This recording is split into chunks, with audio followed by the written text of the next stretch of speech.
Yes, now, bless now. Don't forget the rest now, people. Dezrocksteady at King of the Pit signing in. That's KOTP TV. Little overview, yeah, little review. I've just listened to Metallica's Master of Puppets, all 8 tracks, back to back for the most part. I had a little breather in between, but it's all in the same day. Um, it was a good record. It was a good record. It really highlights the maturity of Metallica. The songwriting on this record's really good, and not speaking strictly from a lyrical standpoint, which is what I would say songwriting is, because lawful. If you write the song, you are the songwriter. If you write the lyrics, you are the songwriter. But overall, as far as structure is concerned, riffage, what section's going into what, it was a very well put together record. It was very cohesive. There was some brilliant riffs on here. It's not the first time I've heard this record, but last time I heard Master of Puppets, man, I was getting into metal. You know what I mean? I was coming out of high school, I think, starting to grow my hair out a little bit. No, getting out of primary school, starting to grow my hair a little bit. You know what I mean? And actually start venturing off into music. So that was probably last time I heard this record. I didn't recognize so much of it, you know what I mean? Back in the day, I wouldn't have listened to Orion, Leper Messiah, Damage Inc. I did like Disposable Heroes back in the day because Bullet for My Valentine covered it, and so I listened to their version more than Metallica's. They did it justice, in my opinion, from what I remember at least.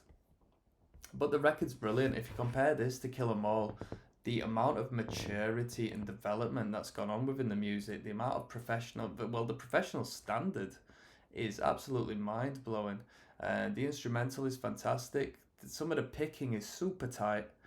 Production wise, I'm listening to the remaster and it sounds absolutely pristine. It sounds fantastic.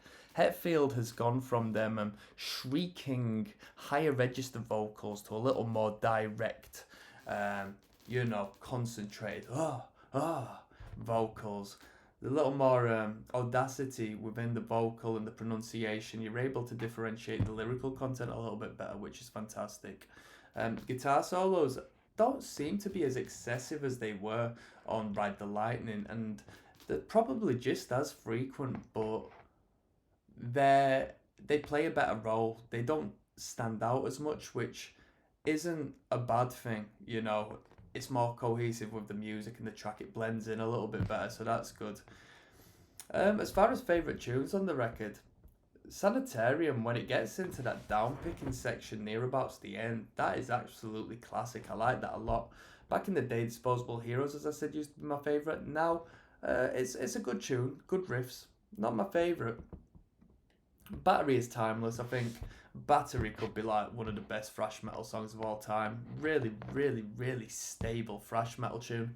The thing that should not be is Heavy, but it's not as good as Master of Puppets or Battery or Welcome Home or Disposable Heroes. Leper Messiah, didn't really think too much of the vocal performance and delivery on that one. Orion, it's an instrumental, I'm not fussed. And Damage Inc., tight picking, tight playing, half decent tune, not the greatest song on the record. So that was Metallica Master of Puppets. I would go as far, because I've listened to Rain in Blood now as well, I would go as far as saying, in comparison to Rain in Blood, it's better at other things. Not as good at other things. It's more mature than Rain in Blood. Rain in Blood is more intense, extreme. But Master of Puppets approaches things from a more mature instrumental and craft standpoint. They definitely had their heads screwed on for this record, and it's a showcase of how well the band gels together. Not the most complex record of all time, but it's tight as hell. To play as tight as they've done obviously takes a real working relationship to perform well and write that and to come together and put it on record as cleanly as they have done. And that's about it. Artwork wise, timeless artwork. I've seen it on many posters. When you think of Metallica, I think this is the record you think of. When you think of Metallica, Master of Puppets is the song you think of. Has it bypassed? Has Enter Sandman and so forth bypassed this? I don't know. There might be a parallel, but Master of Puppets isn't a sellout tune. Yet it has this ultra tier of just being an incredible metal number without the theatrics of a pop song. Although we do have a relative structure. We do have the master we go back and forth from sections, but Hey, I'm going to leave that one there. Someone in the prior video had done the same thing I did and gave the record an 8.5 out of 10.